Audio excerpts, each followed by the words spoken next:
Daily current news में आज का हमारा विषय है ब्रेक थ्रू पुरस्कार 2025। इस एपिसोड में हम सबसे पहले देखेंगे कि ये चर्चा में क्यों है। उसके बाद हम जानेंगे ब्रेक थ्रू पुरस्कार के बारे में। साथ ही हम देखेंगे ब्रेक थ्रू पुरस्कार 2025 के विजेताओं की सूची और अंत में हम देखेंगे एक अभ्यास प्रश्न जिसका जवाब आपको कमेंट बॉक्स में देना होगा। तो चलिए फिर बिना किसी देरी के एपिसोड की शुरुआत करते हैं। तो वर्ष 2025 के ब्रेक थ्रू पुरस्कार समारोह का आयोजन कैलिफोर्निया में किया गया, जहां पर फिजिक्स, गणित और लाइफ साइंस के क्षेत्र में शानदार उपलब्धियों के लिए विजेताओं को सम्मानित किया गया। इस वर्ष का जो ब्रेक थ्रू पुरस्कार है उसकी घोषणा में 6 प्रमुख पुरस्कार दिए गए, जिसमें प्रत्येक की राशि $3 मिलियन थी। अब आगे बढ़ते हैं और जानते हैं ब्रेक थ्रू पुरस्कार के बारे में। इसकी स्थापना 2013 में सर्गेई ब्रिन, प्रिसिला चैन और मार्क जुकरबर्ग, यूरी और जूलिया मिलनर और एनी वोजस्की द्वारा की गई थी।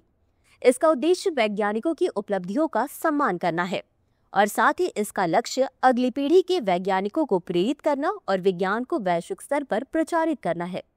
इसे अक्सर विज्ञान का ऑस्कर भी कहा जाता है, क्योंकि यह पुरस्कार उन व्यक्तियों को सम्मानित करता है जिन्होंने अपने क्षेत्र में अभूतपूर्व योगदान दिया है।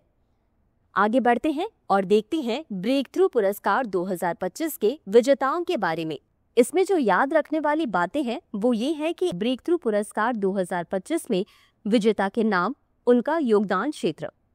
तो सबसे पहले जानते हैं लाइफ साइंस की 3 श्रेणियों के बारे में जिसमें ब्रेक थ्रू पुरस्कार दिया गया है।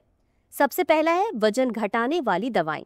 इसमें विजेता हैं डैनियल जे ड्रकर, जोएल हैबेनर, जेम्स जूल होलस्ट, लोटे बेजर नूडसन, स्वेतलाना मोत्सोव और इनका योगदान क्षेत्र है ओजेम्पिक और वेगोवी दवाइयों के विकास में योगदान, GLP-1 हार्मोन की खोज जो मधुमेह और मोटापे के इलाज में सहायक है।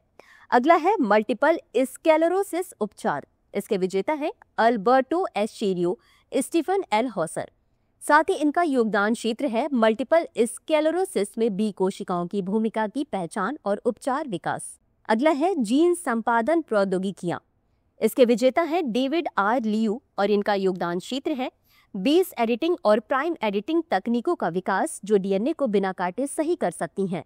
अगला क्षेत्र है मूलभूत भौतिकी या फंडामेंटल फिजिक्स। इसके विजेता है CERN के 4 सहयोगी जिनमें शामिल है Alice, Atlas, CMS and LHCb। इनका योगदान क्षेत्र है हिग्स बोसोन के गुणों का विस्तृत मापन, नए प्रकार के कणों की खोज और ब्रह्मांड में पदार्थ की उपस्थिति को समझने के लिए नई प्रक्रियाओं की खोज। अगला है गणित में ब्रेक थ्रू पुरस्कार। इसके विजेता है डेनिस गेट्सगोरी और इनका योगदान क्षेत्र है ज्यामिति, लैंगलैंड्स अनुमान के प्रमाण में महत्वपूर्ण भूमिका और बीजीय ज्यामिति में नए गणितीय उपकरणों का विकास। इसके साथ ही अन्य पुरस्कार भी हैं जिसमें न्यू होराइजन्स पुरस्कार शामिल है। इसके तहत 8 प्रारंभिक कैरियर भौतिकविदों और गणितज्ञों को सम्मानित किया गया, जिनमें से प्रत्येक को $1 लाख का पुरस्कार दिया गया। और अगला है मरियम मिर्जा खानी न्यू फ्रंटियर्स पुरस्कार, जिसके तहत 3 महिला गणितज्ञों को $50,000 का नगद पुरस्कार प्रदान किया गया। तो इसी के साथ अंत में देख लेते हैं आज के अभ्यास प्रश्न को। ब्रेक थ्रू पुरस्कार 2025 के संदर्भ में निम्नलिखित कथनों पर विचार करें। 1. इस वर्ष के पुरस्कार समारोह का आयोजन कैलिफोर्निया में किया गया। 2. गणित में डेनिस गेट्सगोरी को सम्मानित किया गया है। उपर्युक्त में से कौन सा या कौन से कथन सही है या सही है?